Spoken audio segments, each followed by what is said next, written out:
जळगाव जिल्ह्यातील पाचोऱ्या नजीक अतिशय भीषण अशा प्रकारचा अपघात किंवा ही दुर्घटना घडलेली आहे आणि काही लोकांना ट्रेनमधनं धूर येतोय असं वाटल्यामुळे किंवा त्या ठिकाणी आग लागली आहे असं समज झाल्यामुळे त्यांनी ट्रेनमधनं उड्या घेतल्या आणि समोरून येणाऱ्या दुसऱ्या ट्रेनने त्यांना उडवलं आणि मोठा अपघात त्या ठिकाणी झालेला आहे। आमचे मंत्री गिरीश महाजनजी अपघाताच्या स्थळी पोहोचलेले आहेत। जी काही लोक मृत आहेत, जवळपास 10-11 लोक मृत असतील असा प्राथमिक अंदाज आहे।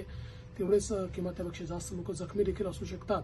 त्यामुळे सर्व जखमींची व्यवस्था ही करण्यात आलेली आहे। माझं जिल्हा प्रशासनाशी बोलणं झालंय, पोलीस प्रशासनाशी बोलणं झालं आणि मंत्री महोदयांशी बोलणं झालेलं आहे।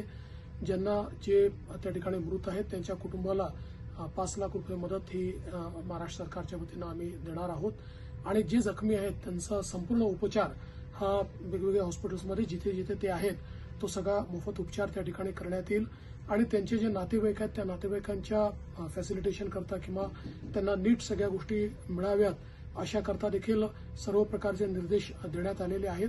अतिशय दुर्दैवी